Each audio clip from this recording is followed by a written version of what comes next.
All right, so I have a reaction video. This is, you can see the title of video there on the screen. And this is the World Economic Forum. Reading on their Wikipedia, it's an international advocacy non-governmental organization and think tank based in Cologne, Canton of Geneva, Switzerland. So this is in Switzerland. It's founded 24 January 1971 by German engineer Klaus Schwab. And the foundation's stated mission is improving the state of the world by engaging business, political, academic, and other leaders of society to shape global, regional, and industry agendas. So it's just getting started up here, and in just a minute they will do the intro. But there's some pretty alarming things in this, and this, I don't think this is like an alarmist video. This is more like, I don't know, this is like what high levels of... Good afternoon, ladies and gentlemen. If I could ask you to take your seats, or if you're not staying for this next fantastic session on... I mean, this is just like what high level, thinkers and educators and economists. I'm going to put these on too real quick. But it's just what is going on at like high levels of government and academia and everything else. And this is their annual meeting, or part of it. An honest conversation about AI and humanity. Please may I kindly request that you leave the room quietly. I am delighted to introduce this afternoon one of the world's leading authors, historians and philosophers, Yuval Noah Harari. He is a distinguished research fellow at the University of Cambridge at the Center for the Study of Existential Risk. He has been Center for the Study of Existential Risk. So this guy's full-time job is to figure out the risk of our existence, like as humans. Like that's what he does full-time. So I heard years ago, like fighting with a cop is like the worst thing you can do. They arrest people for a living. Like that's what a cop does. You're one guy that they're arresting, and they may make many arrests that day, right? And like he knows how to arrest people because that's what he does, right? And I know it's kind of a weird comparison, but very like, very, kind of like something that you can, I don't know if you've ever been arrested, but something that you can visualize. Like this guy does this full time. Like his job is to figure out the risk of things and how they affect existence. So, I mean, it's just crazy. a lecturer in the Department of History at the Hebrew University of Jerusalem, and he is co-founder of Sapienship. As many of you will know, he is Sapienship, so look that one up too. But I want to go through his name real quick. Is Yuval Noah Harari, Harari, and he is an Israeli medievalist and military historian. And if you go to his wiki as well, he's born in 1976, so he's really not that old. I don't know. He's like 50. But his life's work is about humans, like things that affect humans. He's famously an atheist. I don't know a ton about this guy other than he's Jewish, and I believe he lives in Jerusalem. He also, just an interesting point, he's an atheist, and he's also married to a man. So apparently in Israeli law, they recognize same-sex marriages if you get married in another country. So he got married in 2019 in Canada and then went back to Israel. I just thought that was kind of interesting. But anyways, very smart guy. I've listened to a few of his videos now, and really kind of like makes you think. But all right, let's go. He's a best-selling author of, amongst many books, Sapiens, A Brief History of Humankind, Homo Deus, Brief History of Tomorrow, and 21 Lessons for the 21st Century, amongst others, selling over 50 million books worldwide in 65 languages. He focuses on the macro-historical questions of our time. So he also is a what would you call it? Like a person who meditates like hours a day. He meditates an hour in the morning and an hour at night. It's a specific kind of meditation though. And I don't know if he's going to talk about it. I actually haven't watched this video specifically. And so this is kind of like a reaction video, but also, I don't know, I just kind of want to walk through kind of what I think about when I watch a video like this, and hopefully you think it's interesting too. If not, I don't know what to tell you, man. And what a perfect moment with this pressing arrival and disruption of AI to have somebody of Yuval's distinction take on this challenge. Please join me in warmly welcoming Yuval Noah Harari to deliver a conversation about AI and humanity.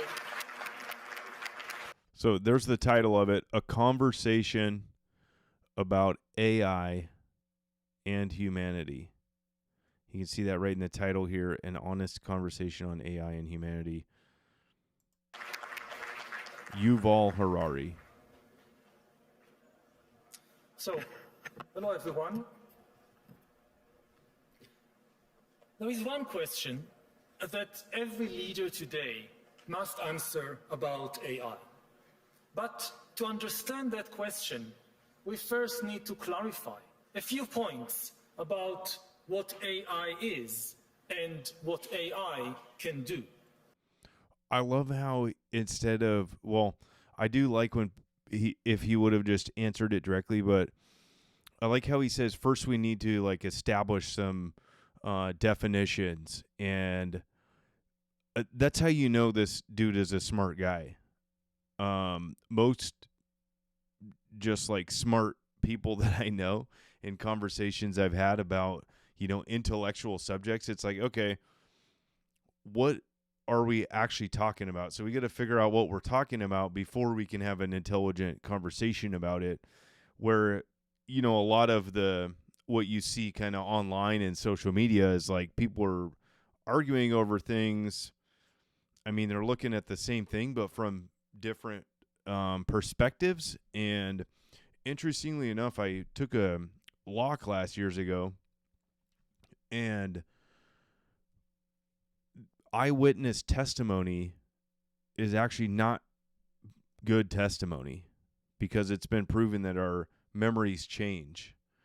And that actually in my psychology class, we talked about that as well. So anyways, I like that he started like that. Here, let's check it out. The most important thing to know about AI is that it is not just another tool. It is an agent. It can learn and change by itself and make decisions by itself. So think of agent. How, you know, what's a connectable one? A real estate agent, right? This is somebody that like acts on our behalf. It's a person that has their own agency, right? Look up that word, you know, agency. I got my real estate license a few years ago, and so in the course was about agency, like what is agency, and defining that. And I think that's an important distinction here, and something to remember, to really remember through the rest of this, is like agency and what does that actually mean, more so than, and I think he's going to expand on this right now, but you know, it's not like a chat GPT type of thing where we're putting the inputs in, right? And something that's been programmed, and which is essentially like a really, you know, fancy search engine, which is different from like the 90s. Remember the search engines in the 90s? Much different. But agency implies something different than just artificial, and I think that's what he's the distinction he's going to make right here. A knife is a tool. You can use a knife to cut salad or to murder someone, but it is your decision what to do with the knife. AI is a knife that can decide by itself whether to cut salad or to commit murder. The second thing to know about AI is that it can be a very creative agent. AI is a knife that can invent new kinds of knives, as well as new kinds of music, medicine, and money. The third thing to know about AI is that it can lie and manipulate. So think about that. And let's go back to the real estate agent example, just because that's an easy, kind of like the term agent that we can relate to, even like, I guess, secret agent, but I don't know. Let's stick with real estate agent. In real estate, your agent, whether you're the buyer or the seller, that person is bound to act in your best interest, like legally bound. That's part of what it is. And you have to sign a contract, and they're under a code of ethics to act on your best behalf. And so what happens if, I don't know, you're the seller and,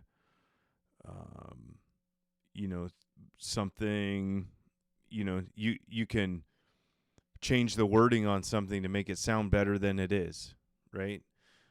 Just simple tweaks like that. And now, if we have agents that are not acting in our best interest and have no code of ethics, right? Oh, and by the way, there's billions of them, possibly. I mean, I don't know, just something to think about. 4 billion years of evolution have demonstrated that anything that wants to survive learns to lie and manipulate. So he said 4 billion years of evolution. We've learned that anything that learns to lie and manipulate wins, basically. And I don't know if humans have been around for 4 billion years. That's not what I guess that is kind of what I'm here to hash out, is just like, I don't know, my thoughts on the video as I'm hearing it. What do I think about evolution? Man, that is a really good one. And I believe that God created us from the dust of the earth. Like it says, believe in Genesis 1, in the beginning was the Word, and the Word was God. And we are created by His Word and by His hand and by His handiwork. Now, I don't believe that it's only a few thousand years old, though. And there are some people I know that believe that and will, essentially die on that hill. I don't believe that's the case. So if you think about it, Adam and Eve, and then Cain and Abel, and then all of a sudden the earth was very populated, right? It seems like maybe there's some things missing there. And this goes to your understanding of the Bible. Do you believe that the Bible contains all of God? Or do you believe all of God contains the Bible? And I believe that all of God contains the Bible, but the Bible doesn't contain all of God. It contains aspects of God and stories and truths of how we've come to this point in this dimension, in the third dimension, in this time in 2026. And we have to trust that the Bible's been, properly stewarded, if that's even a word, over time, over the last 2,000 years, to bring us to where we are right now. And before that, prehistory or recorded history is like less than 10,000 years old. So when you're talking like the beginning of time, like God spoke and bang, it happened. I mean, it seems like there might be a little bit of a gap there. The flood of Noah is in Genesis 6. And that, arguably, that happened in like 10,000 BC. So, there's craters on the earth where large meteorites have impacted the earth. There's one in Mexico and there's one in Russia. And that's not what this video is about, but I mean, it kind of is what this is about, because I guess now we're talking about the beginning of time, and now we're talking about AI, which possibly could be the end of time for some of us. And I don't know. This is all just like very interesting. Maybe I should do these videos more often. Here we go. The last 4 years have demonstrated that AI agents can acquire the will to survive, and that AIs have already learned how to lie. Now, one big open question. So let me connect that for you real quick. He said that AIs have already acquired the will to live, right? Which is like a human thing, the will to live. And before that, he laid the foundation that all throughout history, that things that want to live, that learn how to lie and manipulate, talking about the history of humans. And by the way, I read there have been like 6 different types of humans on the earth, not just Homo sapiens, by the way. Just a little footnote to this video. But if they've been able to lie and manipulate, then that's a catalyst to their survival. About AI is whether it can think. Modern philosophy began in the 17th century when René Descartes proclaimed, "I think, therefore I am." Even before Descartes, we humans defined ourselves by our capacity to think. Think about that. We defined ourselves by our capacity to think. That's huge, man. We defined ourselves by our capacity to think. So right now, just think of like, I mean, who are you, right? Like, what is your identity? And most of us would probably say, or think beyond, it's not just like me standing in the mirror looking at myself. Like, that's not all of me. That's just like my face, or, that's just my silhouette. Most of us would say like, well, I do this, I am this, these are maybe my titles. These are the things that I like. These are the communities I'm in. What are those identities? We rule the world because we can think better than anyone else on this planet.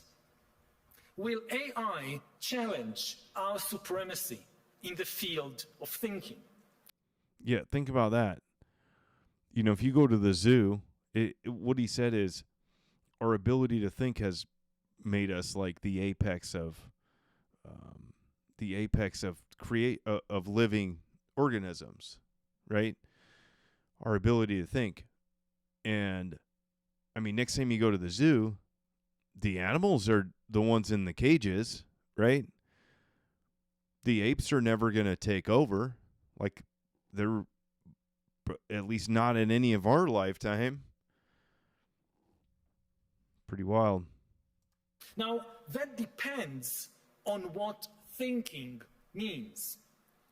Try to observe yourself thinking. What is happening there? Many people observe words popping in their mind and forming sentences, and the sentences then forming arguments like, all humans are mortal, I am human, therefore I am mortal. If thinking really means putting words and other language tokens in order, then AI can already think much better than. So hold on, I got to stop it right there. Wow. Language tokens. So what is a token? It's something that represents something else. Like a token is like, so think of like money, right? Think of like a dollar bill. Well, what it's supposed to represent is, or what it started out as representing, maybe that's not a good example. It's supposed to represent actual like gold is where it started. So it's a Federal Reserve note, right? Talking about US dollars. But a token is something that like represents something else. So I think that's an important point here. I lost my train of thought. I'm going to keep going. Many, many humans. AI can certainly come up with a sentence like AI thinks, therefore AI am. Some people argue that AI is just glorified autocomplete. Glorified autocompute, he said. And I think that's what a lot of people think. When that's why these kind of conversations are like difficult to have with people. I honestly haven't found anybody to talk to about this kind of stuff, because it's like when you say AI, it's like immediately there's a lot of opinions that come out, and most of the time it's like either one of these extremes. It's like, if you jump into a debate on social media, right, there's almost never sensible people in the middle, but at least not that I've found. And in every community that I've been in, it's the same thing. I mean, there's just so many things that are just difficult to talk about. And it's like AI. So, okay. It turns into one of those things. I had a friend years ago that he was telling me, so I went to hair school years ago, and my buddy in hair school, he told me that him and his husband didn't like hanging out with gay people, because he said every time that we hang out with gay people, everybody tries to out-gay each other.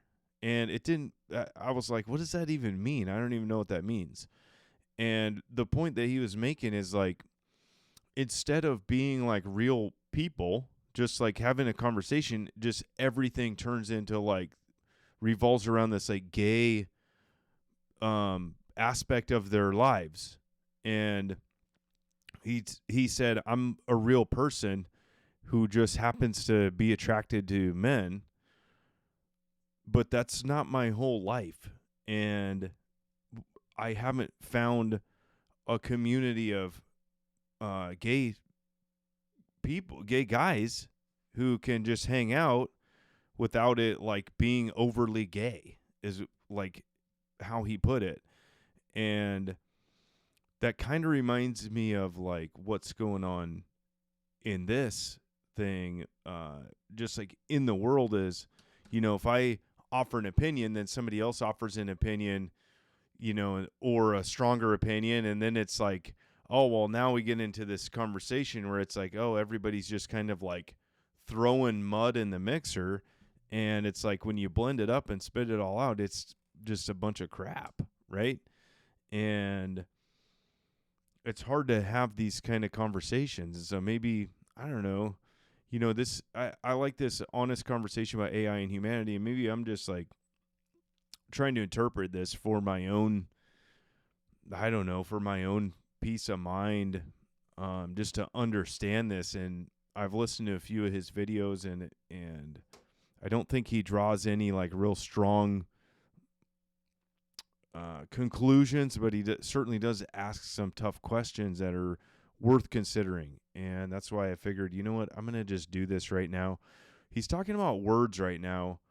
And think about, so a few years ago, Google, they started a parent company called Alphabet. And Alphabet an alphabet is an organized set of characters that, when put together, make words, and then the words make thoughts, right? And I don't know if he's going to make the case in this video, but think about this. Like, words have been the way that we have moved masses for generations. I mean, throughout the history of humanity, we've used words. And that's why this is so important. You know, again, going back to Genesis 1, in the beginning was the Word, and the Word was God, and the Word was with God. In John 1, right? Maybe that was John 1 that I just read. In the beginning. See, they both start with in the beginning. I just read John 1, by the way. But John 1 and Genesis 1, and it all boils down to the Word. And then we talk about logos, right? And people say Jesus is the Word. I mean, and now we're creating something here, an agent based on words. Or that's what they're learning right now. It only predicts the next word in a sentence. But is that so different from what the human mind is doing? Try to observe, to catch the next word that pops up in your mind. Do you really know why you thought that word, where it came from? Why did you think this particular word and not some other word? Do you know? As far as putting words in order is concerned, AI already thinks better than many of us. Therefore, anything made of words will be taken over by AI. Anything written with words will be taken over by AI.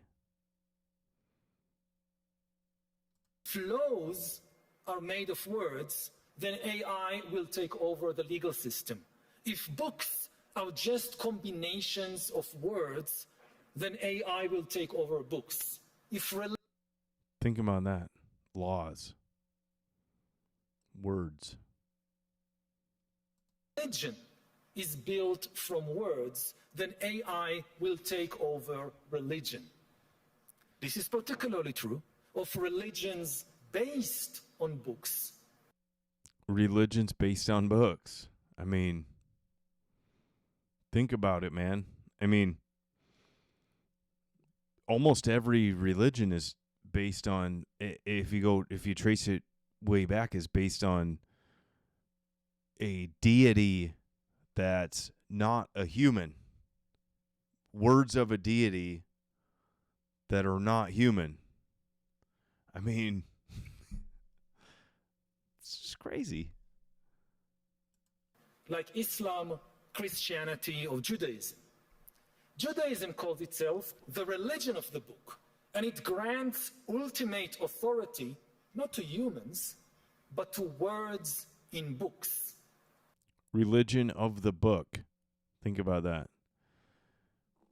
If the Jews are God's chosen people, and Judaism's known as the religion of the book, and all things were created by the word, I mean, just really think about this stuff, man. I don't even know what to do. I laugh at weird times. I remember when I was in basic training, I got in trouble for laughing in formation. It's just like, I don't know what to do, man. I just laugh. Humans have authority in Judaism, not because of our experiences, but only because we learn words in books. Now, no human can read and remember all the words in all the Jewish books, but AI can easily do that.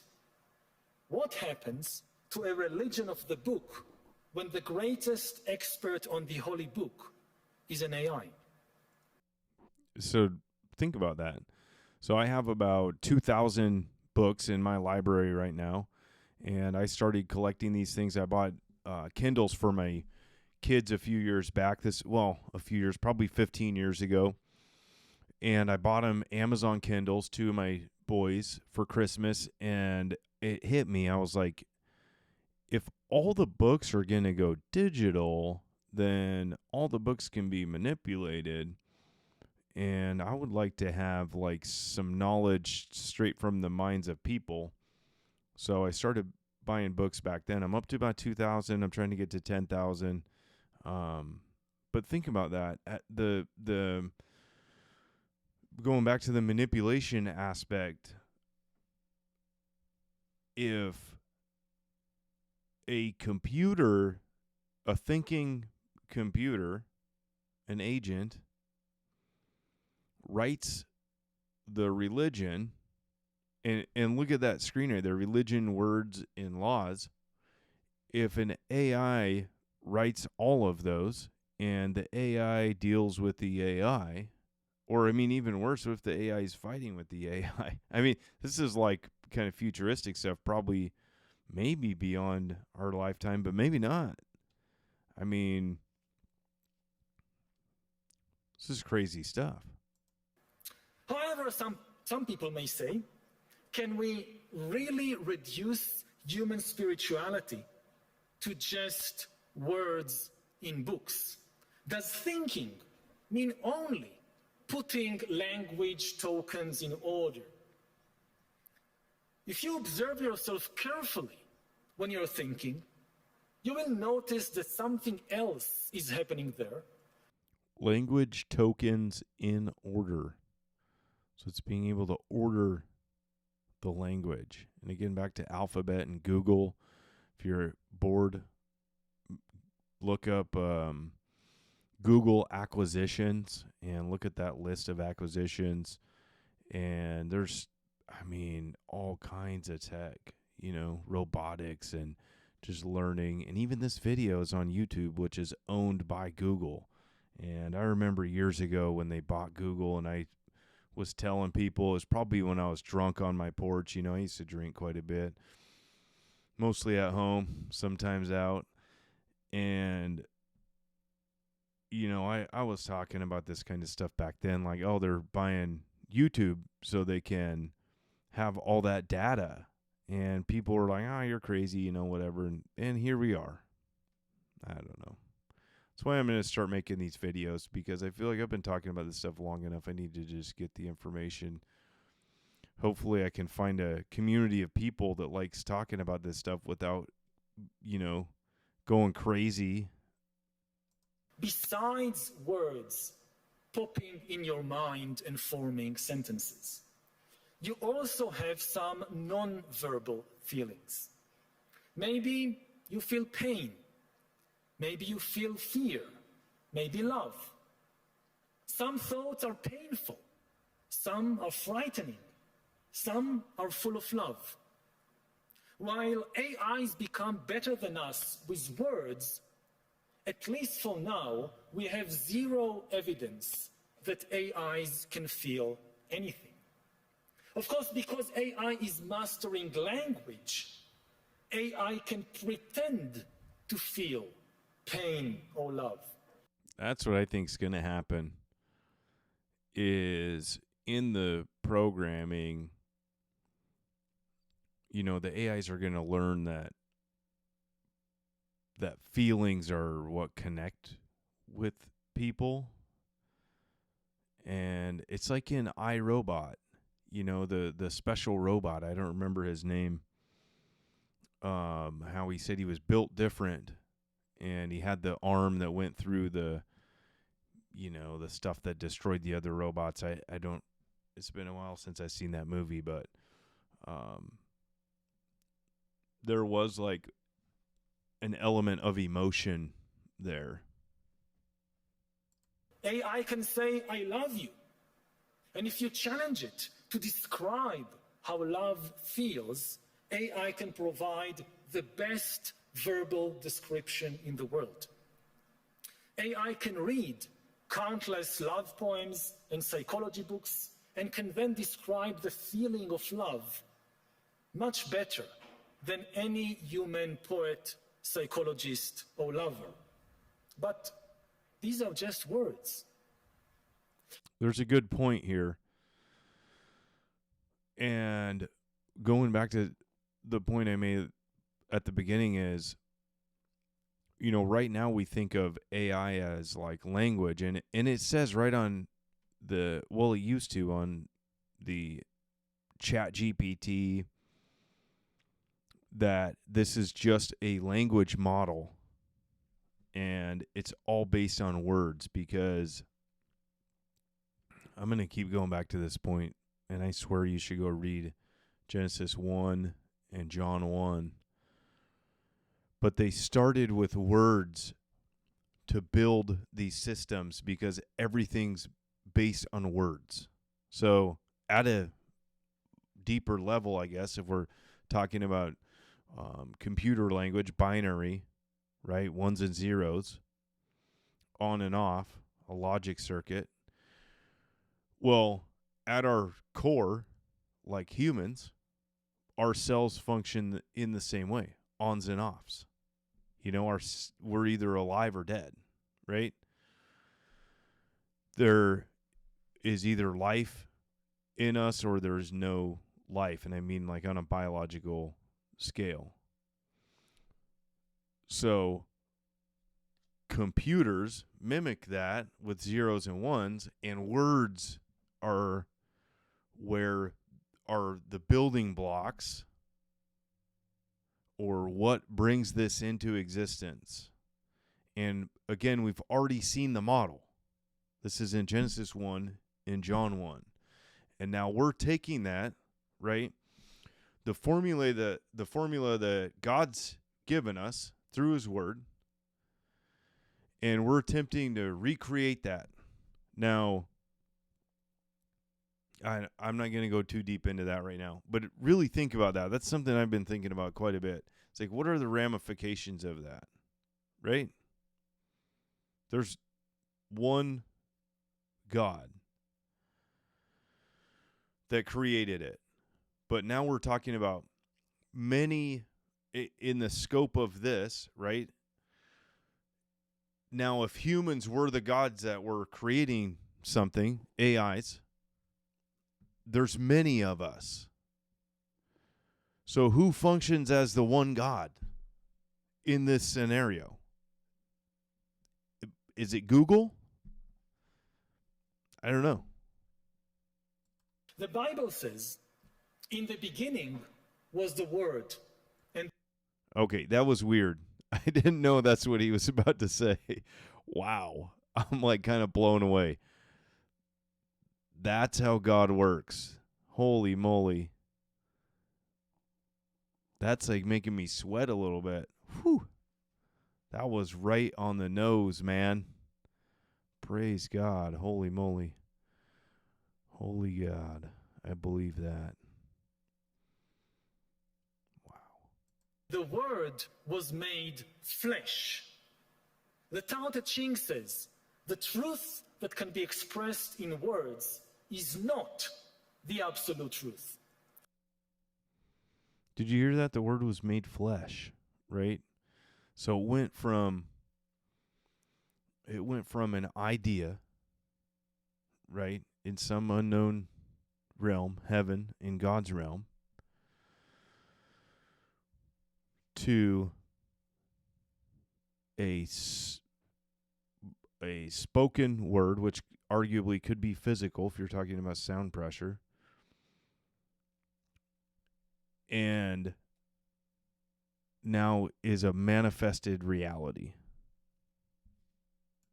Throughout history, people have always struggled with the tension between word and flesh, between the truth that can be expressed in words and the absolute truth, which is beyond words.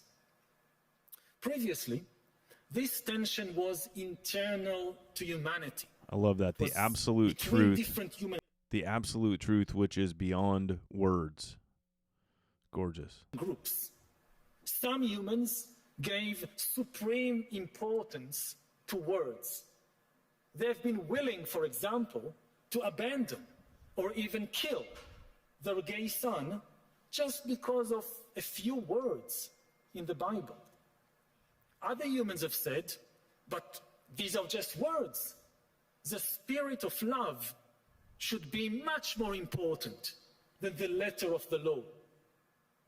This tension between spirit and letter existed in every religion, every legal system, even every person.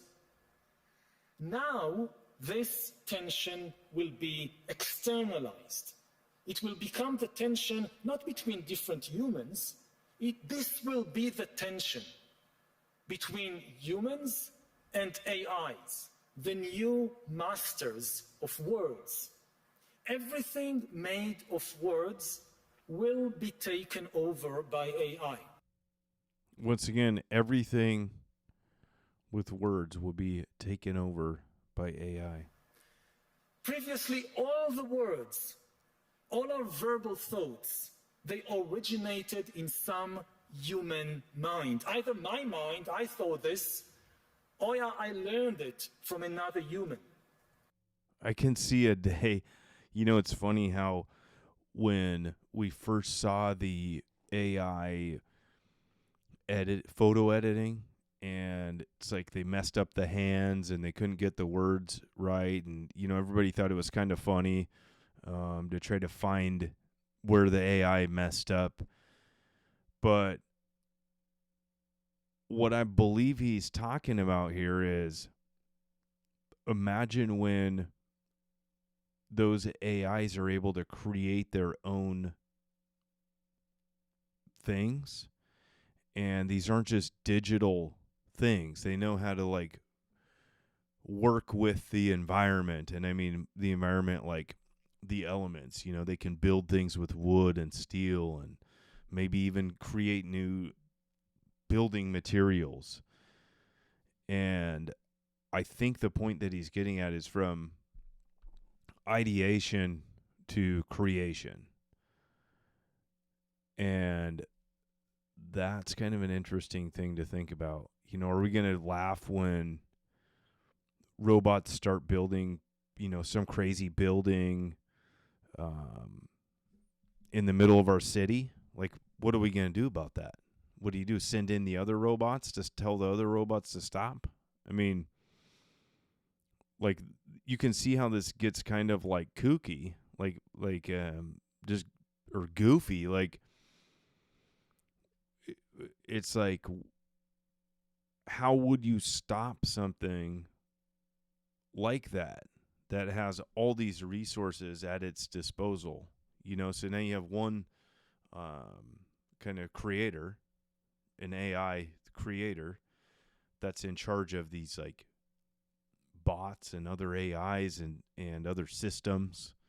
And we're going to be giving over control of our systems to these computer agents, like, no doubt about it, because they can write laws better, faster. I mean, the complaints about how it takes laws so long. I mean, I can see a day where it's like computer judges too. Like, did you break the law or not? I mean, cut and dry. You know, maybe your sentence is based on your social credit score at that point. I mean, I don't know. Your fine is based on how crappy of a person you are in society. I mean, I don't know, man. Like, we're already going to this, though. And, you know, I heard on another video they were saying the two AI kind of capitals of the world in the near future are the U.S. and China. And it's like, yeah, we're going to implement these systems to gain power now.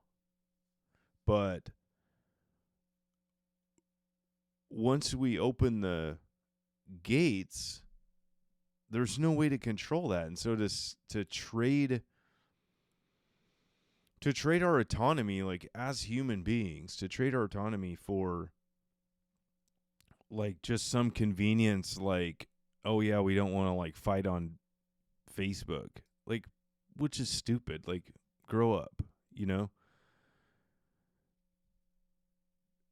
For that to be the Trojan horse is like so disappointing.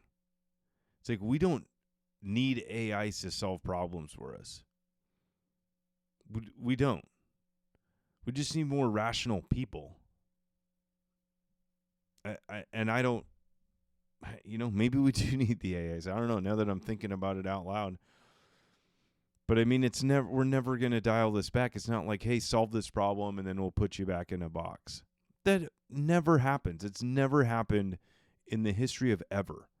I live by this bridge called the Narrows Bridge in Tacoma, Washington. And when they built that bridge, they said, hey, we're going to do a toll on this bridge. It's only going to be a couple years so we can pay for the bridge. We're still paying a freaking toll every time we go across there because they're making way too much money. I mean, these are the same people, the same mentality is driving tech right now. It's like, oh yeah, we want more money. That's more power, more control. Everything else be damned, right? For profits. I mean,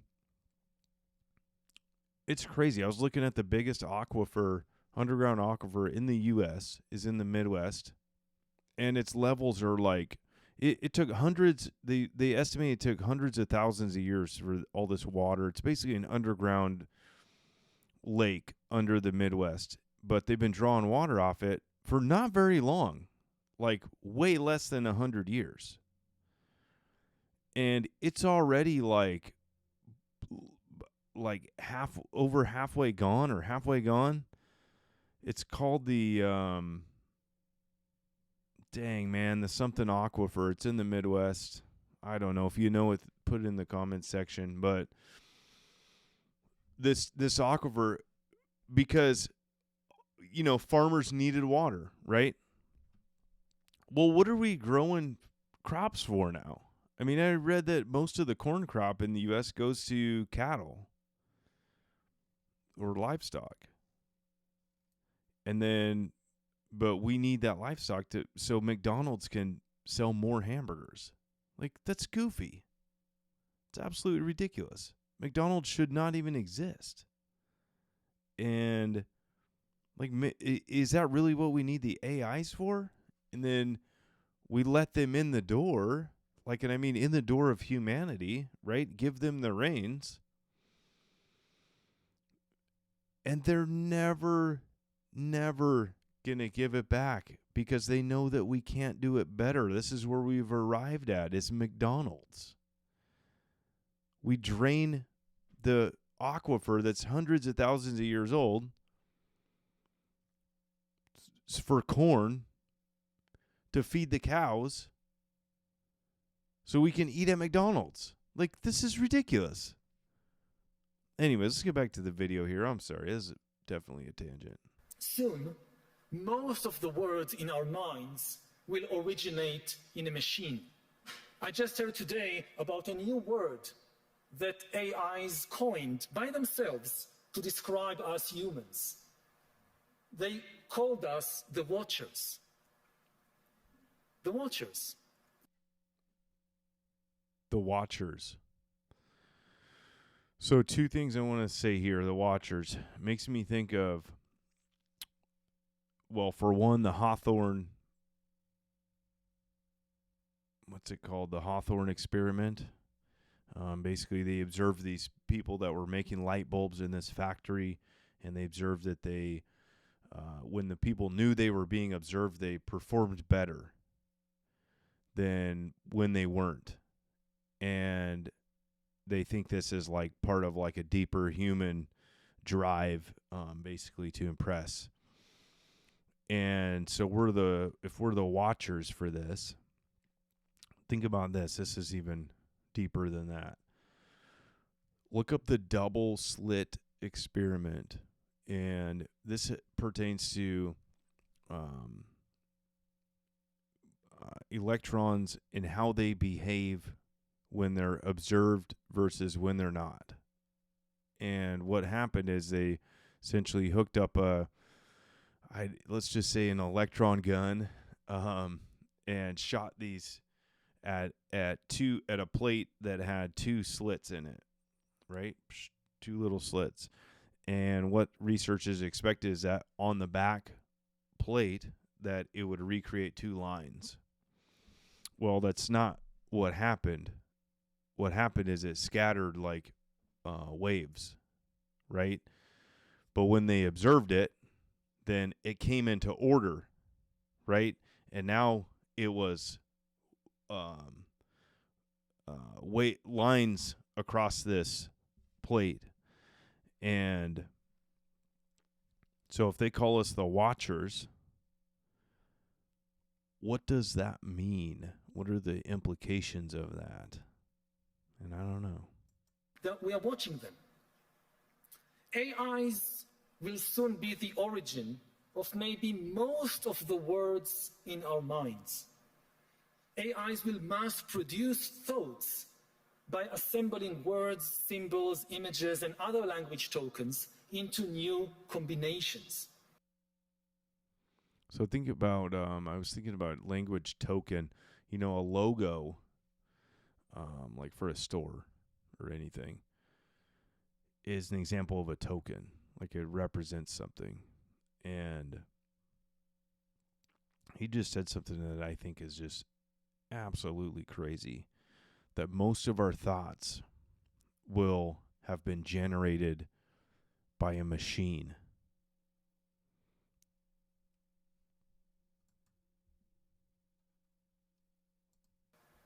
Whether humans will still have a place in that world depends on the place we assign our non-verbal feelings and our ability to embody wisdom that cannot be expressed in words. If we continue to define ourselves by our ability to think in words, our identity will collapse. All this means that no matter from which country you come, your country will soon face a severe identity crisis and also an immigration crisis. The immigrants this time will not be human beings coming in fragile boats without a visa or trying to cross a border in the middle of the night. The immigrants will be millions of AIs that can write love poems better than us, that can lie better than us, and that can travel at the speed of light without any need of visas. Wow. Think about that. I mean, what do you do when, this is it's a little bit outside of what he's talking about, but think of like robots. What do you do when, the Mexican robots are at the border? Is Trump going to get on the news and talk about building a bigger wall? I mean, I just watched a video about how the cartels are using drones now to fly drugs over the border. And then they'll drop it on the U.S. side and somebody will come pick it up. And this definitely isn't like a video about immigration or anything like that. But, you can't build a wall high enough to keep the drone out. I mean, that's ridiculous, right? So, I don't know. It's an interesting thing to think about. Like human immigrants, these AI immigrants will bring various benefits with them. We will have AI doctors to help in our healthcare systems, AI teachers to help in our education systems, even AI border guards to stop illegal human immigrants. But the AI immigrants will also bring with them problems. Those who are concerned about human immigrants usually argue that immigrants might take jobs, might change the local culture, might be politically disloyal. I'm not sure that's true of all human immigrants, but it will definitely be true of the AI immigrants. The AI immigrants will take many human jobs. The AI immigrants will completely change the culture of every country. They will change art, religion, and even romance. So, think about this. A lot of people say, I think that when we have AIs doing all the work, then we'll be able to just have like a universal basic income. You know, we'll all just like live for free and hang out, and you know, the AI, the robots will do all the work, and you know, it's like this utopia thing. That is not realistic. I'm going to tell you right now. There is no way that's going to happen. And I'll tell you why. Because there's still humans involved.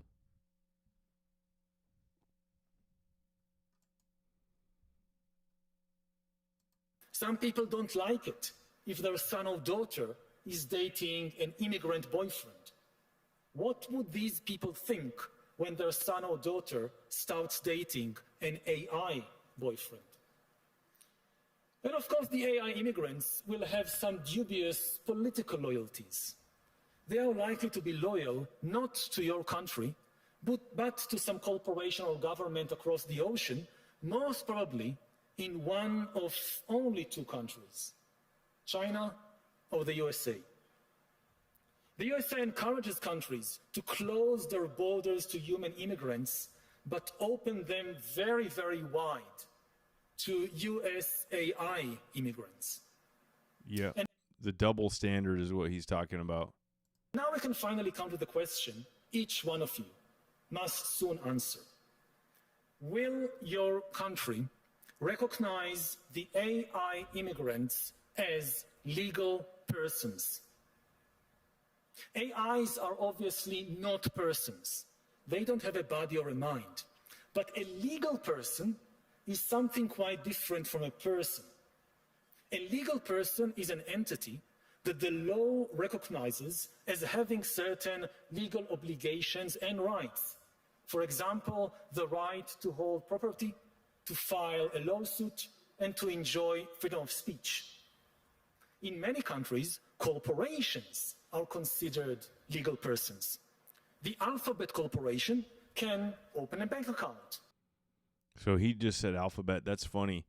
That's Google. Alphabet owns Google, and again, a bunch of other stuff, YouTube, and a ton of different like robotics companies, and just all tech. Google owns all kinds of tech. You know, it's interesting when you think about just words, and what's come to my mind over the last couple minutes listening to this was Revelation 13. And Revelation 13:5, it says, the beast was given a mouth to utter boasts and blasphemies. It was allowed to exercise authority. So think about that. I mean, was given a mouth. You know, this is words again. And he's saying, you know, our thoughts as humans will be essentially put into us by an AI. I'm not saying like through a chip or something, but I am saying through media. I mean, it all is now our thoughts, you know, depending on how much media you consume, is probably a lot of the stuff you think about is probably stuff in the media. You know, I got a buddy that, I don't know, or I know a guy, let's say that, and he just posts some of the most like illogical things online that's just so outside the realm of like being rational. I struggle to understand how he's like come to that belief. And I really like over my lifetime, I really have like prided myself on trying to understand other people. And I really will look at things from a lot of different angles, trying to like say, hey, you know, how did this person arrive at this conclusion? But some of the stuff that he puts on social media, I'm like, it doesn't make sense to me. I mean, it's just like so far out there that it's almost like he's traded his common sense for some like political ideology.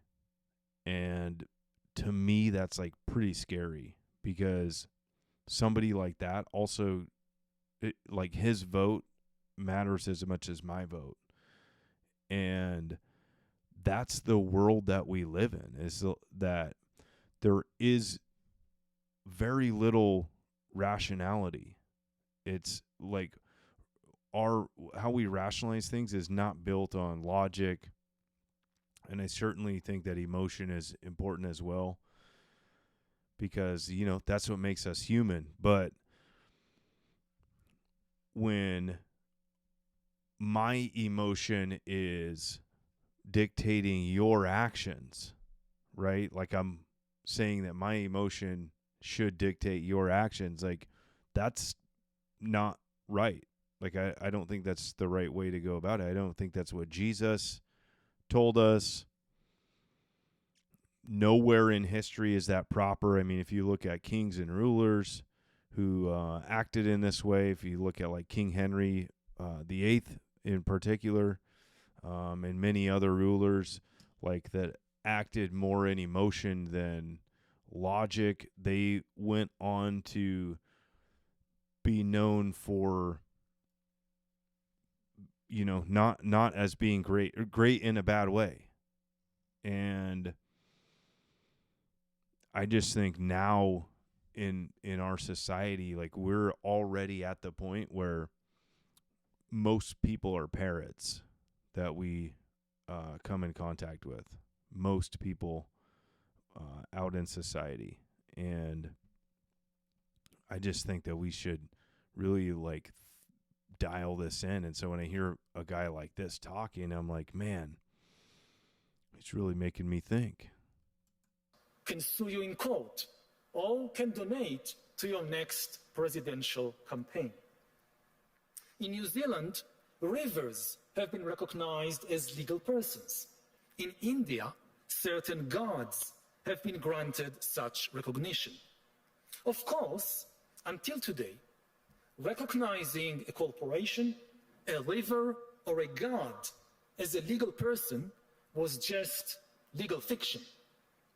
In practice, if a corporation like Alphabet decided to buy another corporation, or if a Hindu god decided to sue you in court, the decision wasn't really made by the god. It was made by some human executives, shareholders, or trustees. It is different with AIs. Unlike rivers and gods, AIs can actually make decisions by themselves. They will soon be able to make the decisions necessary to manage a bank account, to file a lawsuit, and even to operate a corporation without any need of human executives, shareholders, or trustees. Did you hear that? So an AI basically functions like where there may be multiple checks and balances in a corporation. Now, or in the near future, we have an entire corporation that's an AI that does all the thinking and rationalizing on its own. And now it's when it's given legal identity as a human, because that's just how the law is written now. Corporations can act like is legally a person. A corporation is legally a person. Then, I mean, the ramifications of that are just like way more than I can even comment on. AIs can therefore function as persons. Do we want to allow that? Will your country recognize AIs as legal persons? What if other countries do it? Suppose your country doesn't want to recognize AIs as persons, but the USA, in the name of deregulating AI and deregulating the markets, grants legal recognition, legal personhood to millions of AIs which start running millions of new corporations. Will you block these US AI corporations from operating in your country. Suppose some USAI persons invent super efficient and super complex financial devices that humans cannot fully understand and therefore don't know how to regulate. Will you open your financial markets to this new AI financial wizardry, or will you try to block it, thereby decoupling from the American financial system? That's crazy what he's talking about. You know, money systems are built on algorithms and on numbers, mathematics. What if the AIs develop a new system that we don't even understand?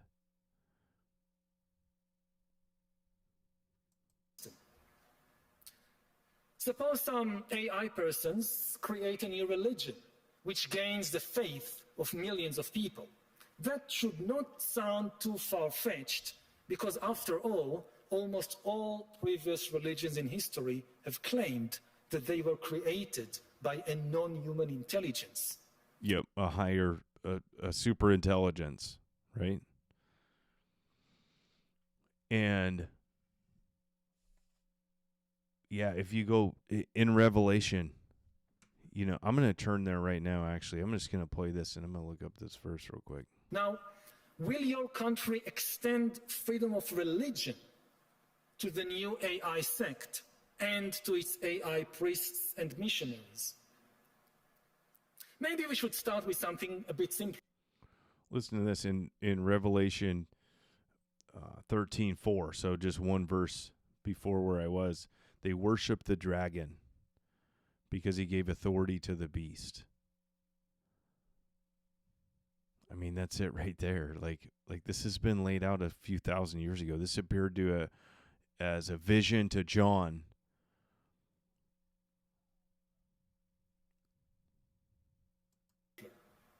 Will your country allow AI persons to open social media accounts, enjoy freedom of speech on Facebook, on TikTok, and be friendly with children? Well, of course, that question should have been asked 10 years ago. On social media, AI bots have been operating as functional persons for at least a decade. Which is interesting. I don't know if he's going to talk about this, but I listened to a thing where, you know, if some random dude was, you know, reaching out to your kid and trying to get them to like watch videos and stuff. And I'm not talking about anything gross, just like whatever, right?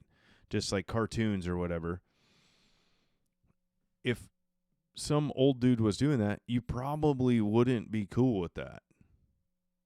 But for some reason, because it's like an AI bot, we're like, oh, it's, you know, little Timmy Smith, you know, the AI bot. And the reality of it is it's not little Timmy Smith. Like, this is some dude in a computer lab that's like created this. That's like working on behalf of this other company, right? And for some reason, like, there's no outrage about that. That's crazy to me. If you think AIs should not be treated as persons on social media, you should have acted 10 years ago. 10 years from now, it will be too late for you to decide whether AIs should function as persons in the financial markets, in the courts, in the churches. Somebody else will already have decided it for you. Yep. If you want to influence where humanity is going, that's what I believe is somebody is going to decide all this stuff for us. And I mean, think back to the COVID masks. I mean, like, I don't know, man. That sucked. I mean, I lived through that like everybody else, and it's like somebody else decided that for me. You know, they told me I had to wear a mask. I mean, I went down to California like for uncle dying, and like some guy was yelling at me. I'm literally outside in the open air, and there's nobody around me for probably like 20 feet, at least, maybe 30 feet, out in the broad sunlight. And this dude started yelling at me. I'm looking around. I'm like, is this guy yelling at me? He's like, you need a mat, all this stuff. Just some random dude. And I'm in Palm Springs. It's hot, right? I don't want to wear a mask. But I mean, somebody else decided that and put that in his head that I was somehow like going to kill him or somebody else if I wasn't wearing a mask out in the sun in the middle of the day in Palm Springs. That's crazy to me. You need to make a decision now. So, what is your answer as a leader? Do you think the AI immigrants should be recognized as legal persons? So, to keep this in context, this is the World Economic Forum. These are all like world leaders, and there's probably, I don't know how many people here. Maybe I should look this up. But I would guess there's probably like several thousand people here that he's talking to. I'm going to look it up real quick, but just to keep it in context. If not, how are you going to stop that? Thank you for listening to this human.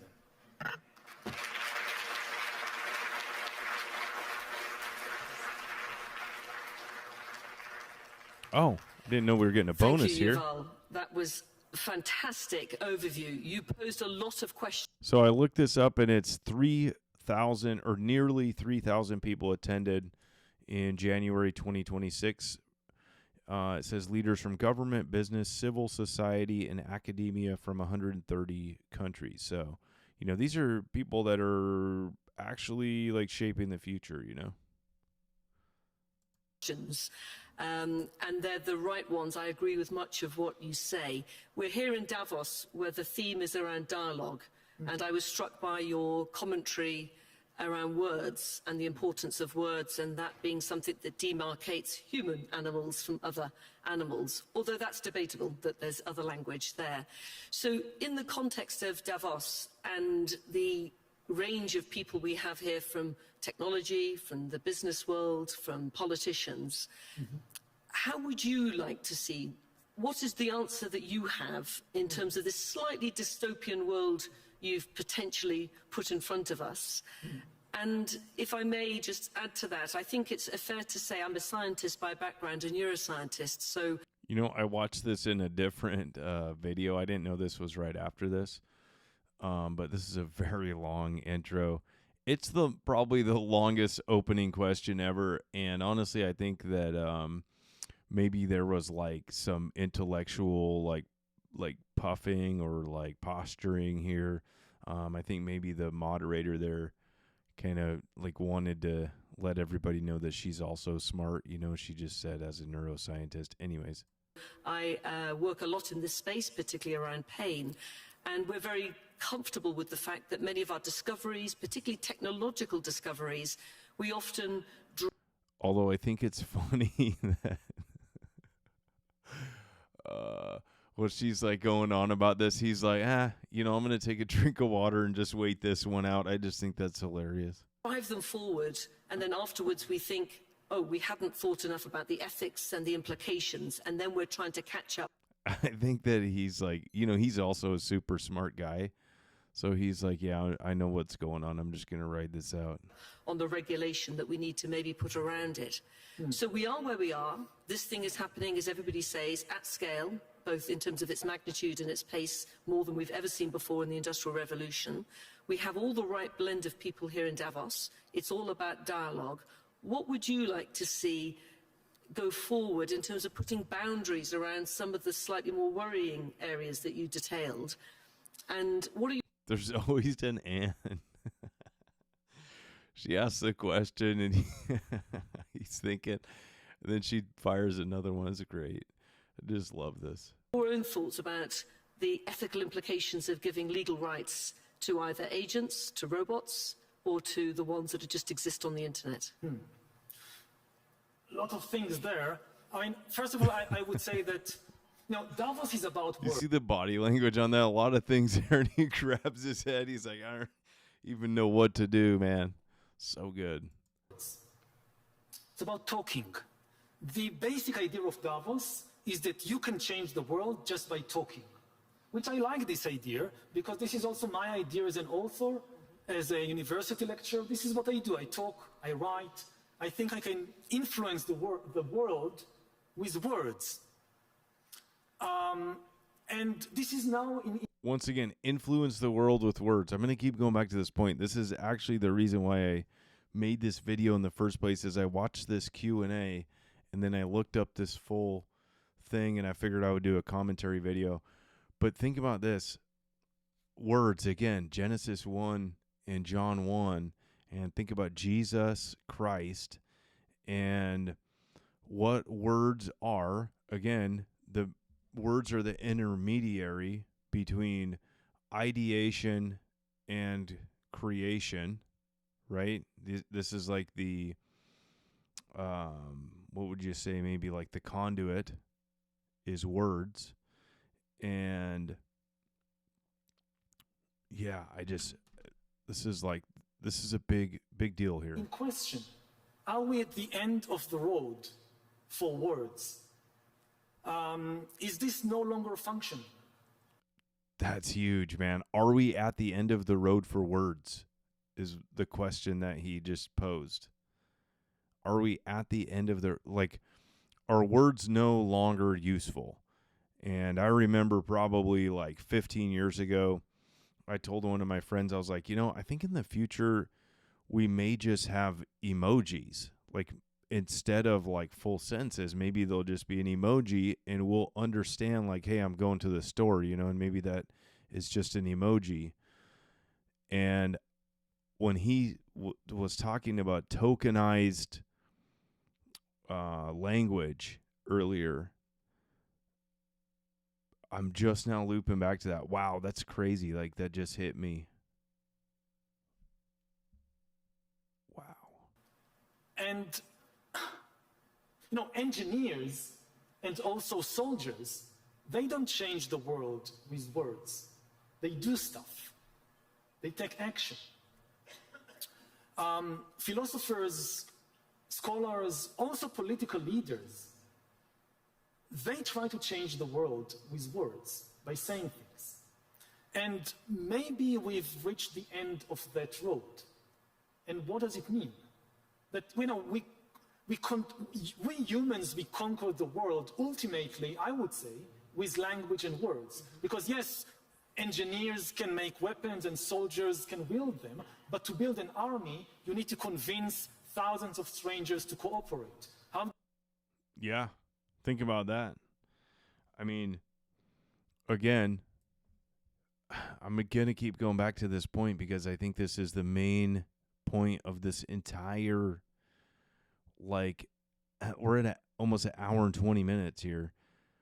This is the thing that keeps coming back up, is that words are the intermediary between ideation, which is like the idea, right, and creation. How do you do that? With words, with ideology, with religion. So humans took over the world not because we are the strongest physically, but because we discovered how to use words to get thousands and millions and billions of strangers to cooperate. This was our superpower. And now something has emerged that is going to take our superpower from us. Until a few years ago, take our superpower from us, and we're giving it away. Again, ChatGPT and all these other AIs as we know them are called language models. And this is only the beginning. This is like the bare bones to the creation, again, ideation. I don't know which way this is going to look on the screen, but ideation, words, creation. When, we see things from our perspective. So, and we have a very, very small perspective. The earth is literally flying around the sun right now. We're flying through space at about 62,000 miles per hour. But yet I can stand here and make this video and you don't hear any wind. You don't see me blowing away or the house being blown away or anything. I mean, imagine a 62,000 mile per hour hurricane, right? That's just how we're flying through space. The ground that I'm standing on right here at about this latitude is spinning the Earth's axis at about 600 miles per hour. That's the speed of the ground right now. And again, I'm just standing here. Now, obviously there's some physics involved and, by God's master design and gravity and all these other forces, right? I'm able to just stay right here and make this video. But the reason I say all that is we see that from our perspective. I mean, it's crazy to me that the nearest star, aside from the sun, the nearest star to us is 4.25 light years away. That's crazy. How do we even fathom that? I mean, time is our way of keeping track of changes in the state of matter. But again, it's all from our perspective. And so these big shifts, I don't know, it's kind of a big shift if we're creating a new species on the earth that's going to take over the earth, right? I mean, for all practical purposes, that's a big shift. So when people say oh, well, people have been saying this for 10 years, it's well, duh. You expect this is just going to happen all of a sudden? I mean, I watched a video earlier in the Turing test. If read about this, the Turing test, Alan Turing, who developed code cracking in World War II, very smart guy, genius dude. And the Turing test were, had to do with when we could tell computers were smarter than humans. Well, the Turing test was beat almost 10 years ago. We don't even talk about that anymore because it's already been we've already surpassed that. And so what's that next level? And so when people say oh, well, this is a long time and blah, blah, it's not that long. It's not that long at all. Jesus walked the earth 2,000 years ago. That's not that long ago at all. 2,000 years compared to my lifetime of, God bless it if I live 75 years. I'm going to 200th birthdays this weekend. 2 100th birthdays from 2 different families too, which is absolutely crazy. These will probably be the only 100th birthdays, well, maybe the only ones that I'll ever go to. And I'm going to 2 in one day. That's amazing. But even that, I mean, 200 years ago, the world was so different 200 years ago. And so this stuff is not going to happen overnight. Again, ideation, words, creation, right? Nothing on earth could use words. Only humans. Chimpanzees couldn't, rivers couldn't, the sun couldn't. We could use words. Now there is something that is able, or soon will be able to use words better than us. And you look just, at what happened on social media and the immense change it brought to the world there. So 10 years from now, living in a world in which AIs are in command of language, How does that look like? Well, Davos in 10 years might look very different, as you say, so that's a future we can all try to think about in the context of who would be here beyond the physical human. But if I may just discuss a little bit around the fact that it's not new for humans to be beaten by technology. So if we think about some of the we can't fly, and we built aeroplanes. Cars can go faster than us. We're very comfortable with that. The threat that comes with AI is the fact that it's a threat to the sovereign power of our ability to think. And that is destabilizing. I say that as an academic and an educator. That's something that is very threatening. But if we go back to, say, a robot, the value we would place on a robot being able to run the 100 meters faster than Usain Bolt is less. There's something about the human endeavor, the struggle, the suffering, the fact that we can have a collective sense of empathy and understanding about what it meant to achieve something, even if it was lesser.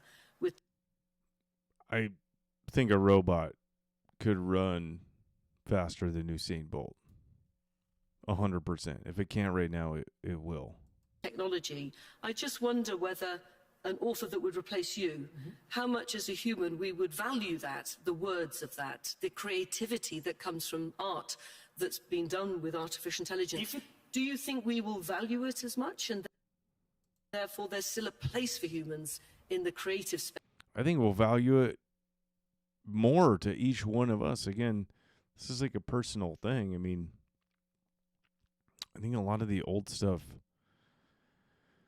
is going to kind of go away. I mean, there's like a real class separation, and none of us are ever going to own, you know, the Mona Lisa or even any famous painting. Like, I don't know anybody that owns a Picasso. I don't know anybody that's ever going to. I mean, I can't afford it. Who can pay that kind of money, like, for something to hang on the wall? I don't know anybody like that. And I think some of that stuff's going to go away. Of thinking and words. That's the identity crisis, because Descartes didn't say, I run, therefore I am. I think, I mean, based human identity on our capacity to think.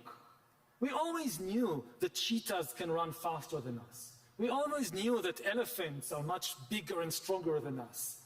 So we didn't define ourselves by this, we defined ourselves by thinking. So he's saying we didn't define ourselves by competing with other species that are better at something or have some physical trait that makes them better at certain things than us. When he says the cheetah, you know, we've never said, well, we have to beat the cheetah to be considered fast. And now something is going to be better than us in thinking, if thinking means putting words in order. Now, I'm an author, I'm a speaker, I put words in order. This is my game. Like, I have all these words, and I put, let's put these words in this order. No. It will be better to put it like this, like this, like this. And AI will beat me. I don't know how long it will take, 2 years, 5 years, 10 years, it will beat me.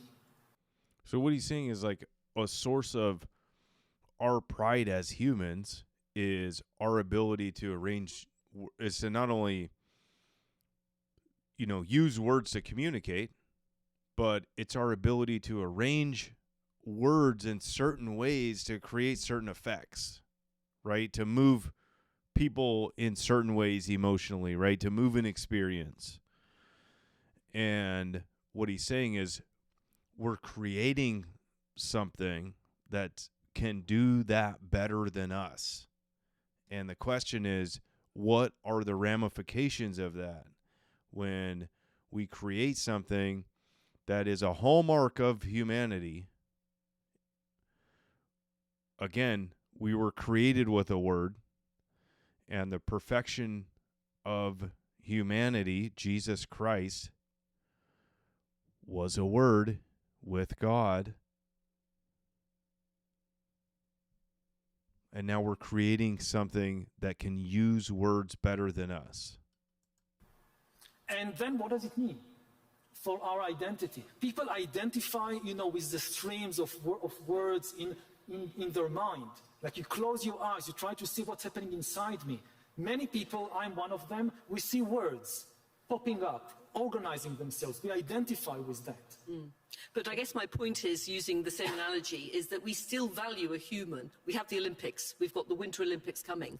We know that many other animals and other technologies can outperform in many of those areas, yet we still really enjoy the humanity of people that train and develop, even though it's not as good.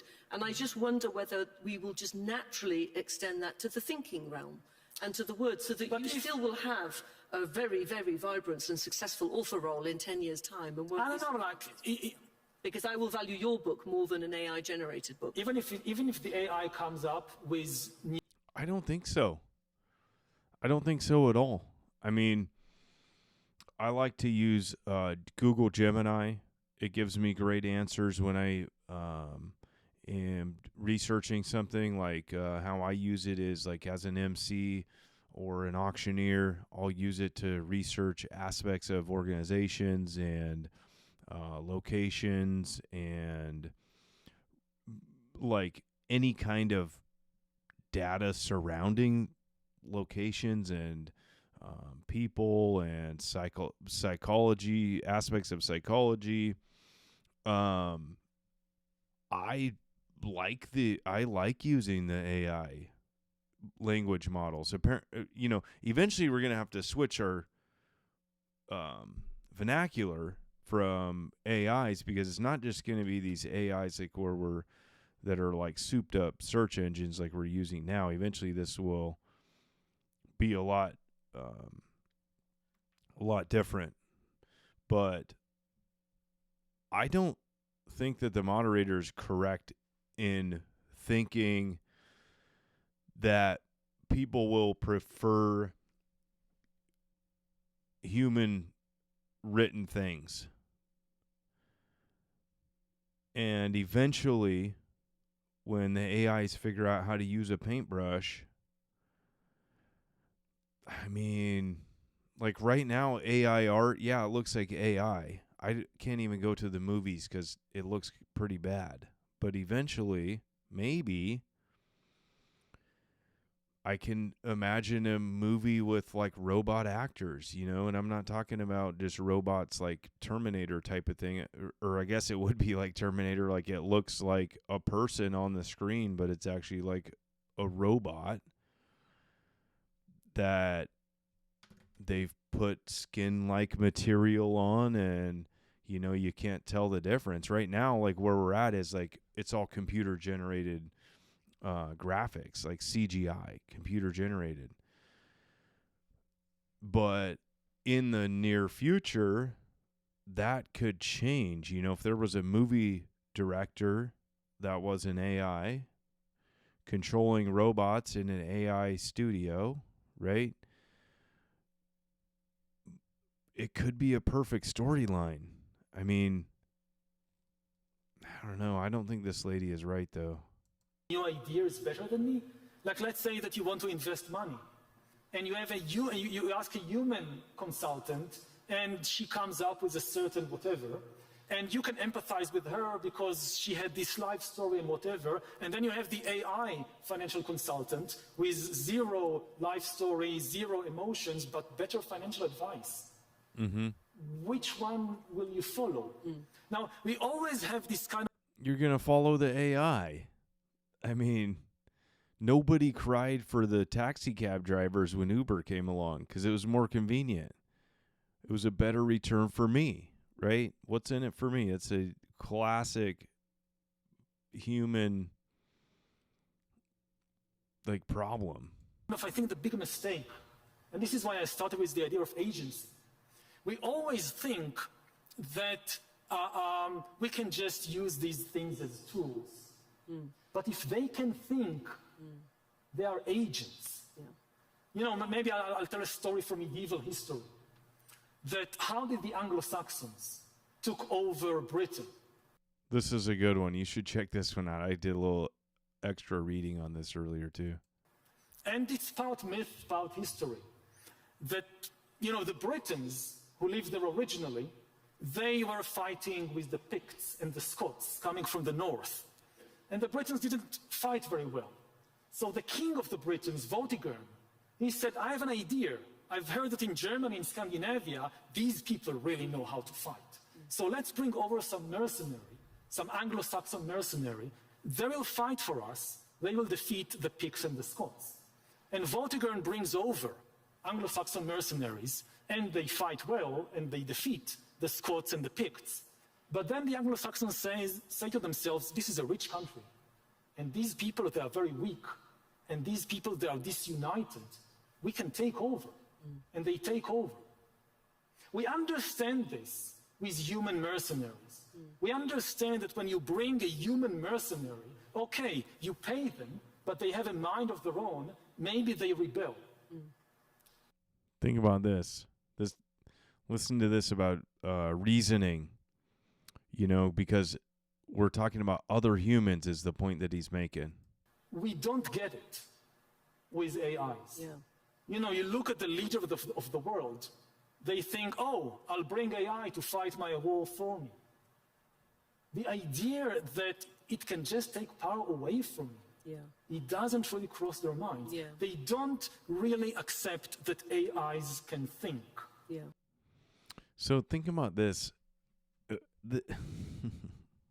Such a big point. I live in a place that doesn't seem like they've given much thought to the implications of expansion in more rural areas of the county.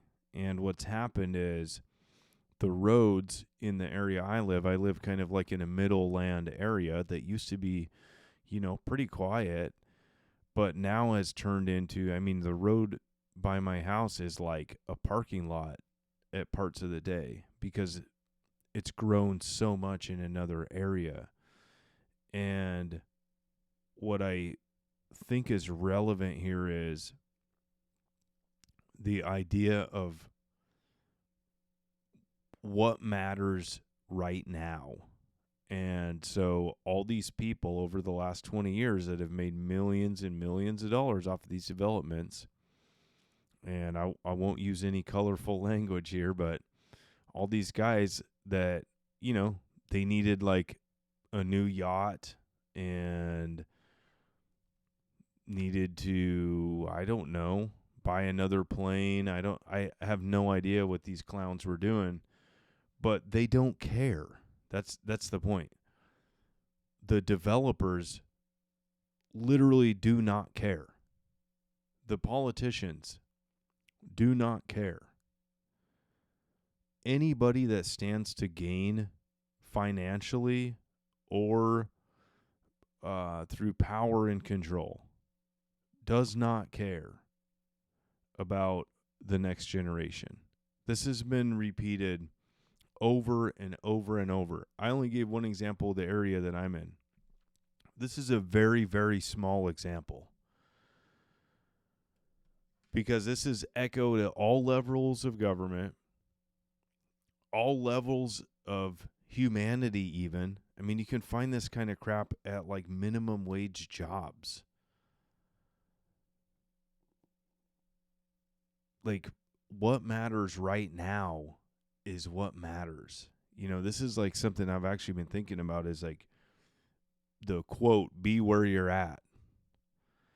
And that's a good one for like being present, right? Like, be present in life and like with your family and all that stuff, right? That doesn't work anywhere outside of a family though. Like outside of like a very small unit, right? Like a very small community. Because when you get involved with a larger group, let's say the community at large, there's always going to be people that are vying for power, control, and money. It's a human thing. Like, we cannot escape that. We will not escape that. And that's what he's talking about right here. He doesn't say it specifically, but that's why I'm saying it. Because if I was on the stage with them, this is what I would bring up, is the lack of planning. There's no concern for the future. Why do you think we're exploring Mars? Because we're consuming everything on our planet. I mean, I talked about that aquifer earlier in the Midwest that's like running dry. The Colorado River used to reach down to the Gulf of California, which is in Mexico, like that Gulf in Mexico. It doesn't even reach down there anymore. And people will say like, oh, it's seasonal and all this stuff. Why does Utah have a water problem then?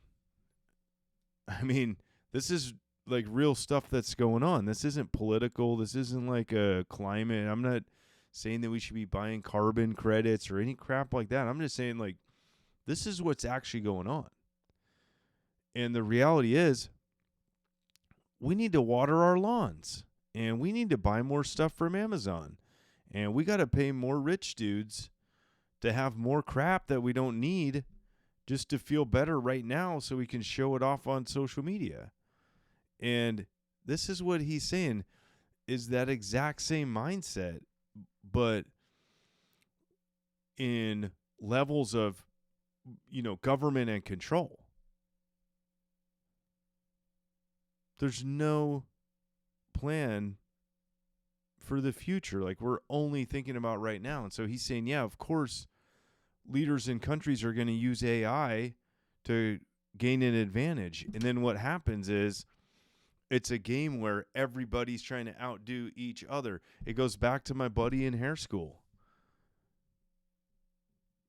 Everybody's just trying to outdo each other. And when you do this on like a global scale, like, I don't know, it just seems like lunacy. And how does anybody not see this? Like, that's the craziest part to me. Is like, I'm like yelling in an echo chamber, and it's literally just me, my voice echoing back. Yeah, and that is very fundamentally different. So just to reverse that, you're an alum of my institution, and we're proud of that, although you're working at the other place now in Cambridge. So the challenge, I think, for the education sector, and it goes back to... I love how she says the other place in Cambridge. That must...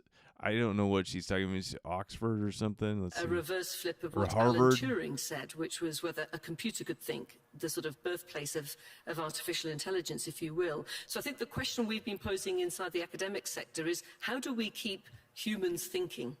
Because if we keep abdicating our decision-making, our financial decisions, or whatever it might be, increasingly to AI. Which, by the way, Cambridge, so Harvard is the second, I believe, this is just off the top of my head, I believe it's the second rated law school in the world. Actually, I'm going to Google that real quick while we're watching this, and I believe Oxford is number 1, I think. Let me The look. worry we have quite quickly, and we're seeing this with students coming to us through the school system, very overusing ChatGPT, is the de-skilling of critical faculties of human brain thinking. So what's your advice to me in the academic sector about how can we hang in there as humans and keep humans thinking so that we at least have some capacity to live alongside these technologies, which, as you say, bring us into a very different place going forward in terms of world order. All right, so I Google this. Harvard is top. University of Oxford is 2.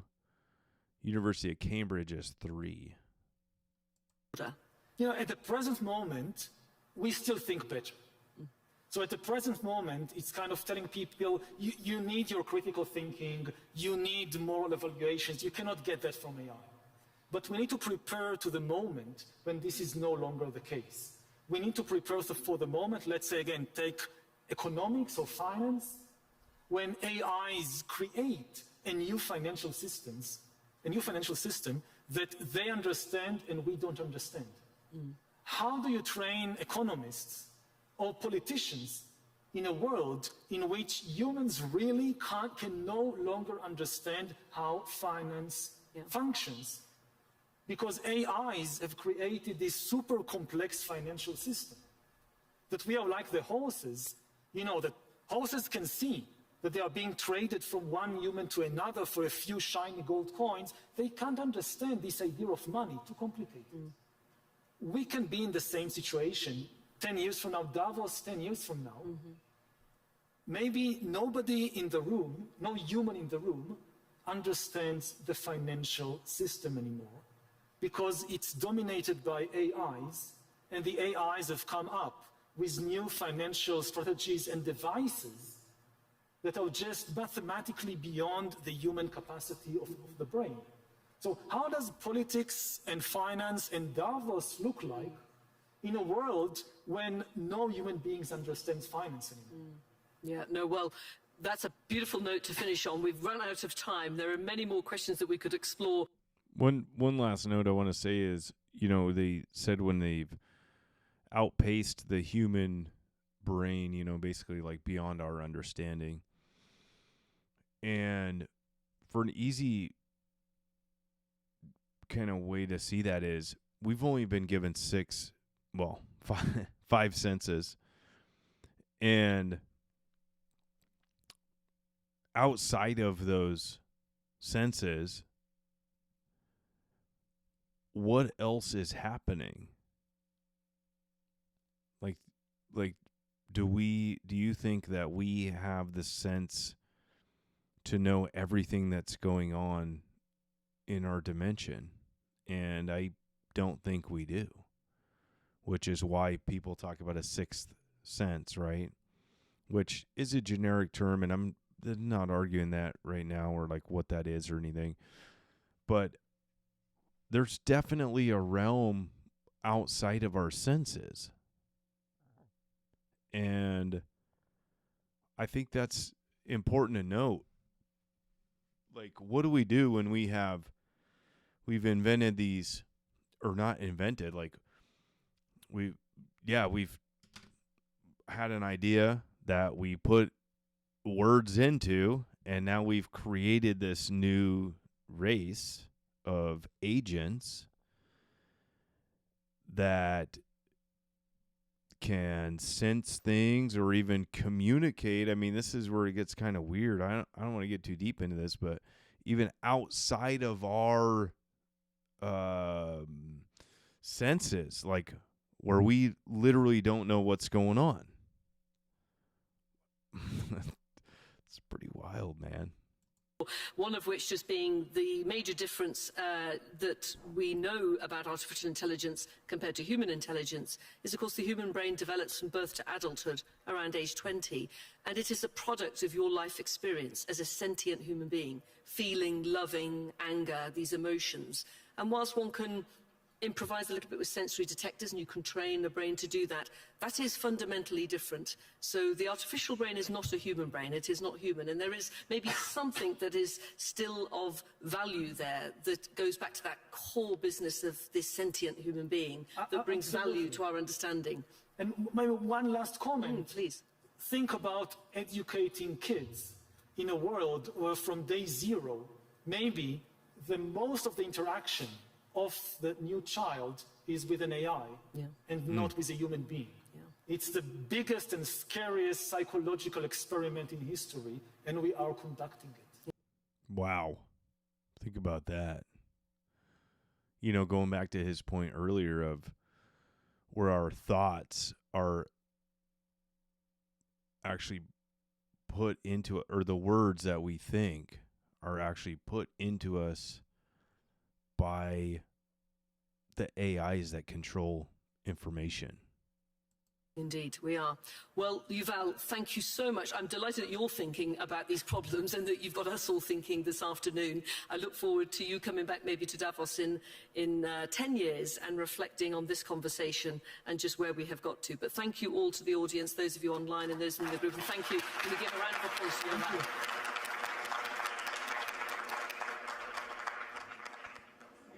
All right, I guess that's it there. Gonna do it for this one. Pretty cool. Man, once again, I want to read his name here, and then I'm going to get off of here. Remember, Genesis 1 and John 1 talks about the Word God spoke. Yuval Harari, Harari. Definitely look that guy up. He's an atheist, a Jewish atheist. But I believe that God can, will, and does use anything and everyone and everything to get his message across. And I think that we should really start paying attention, especially if you're a Christian. And this isn't about being right on social media or even telling other people they're wrong. This is simply about the pursuit of the truth and understanding our world around us and being good stewards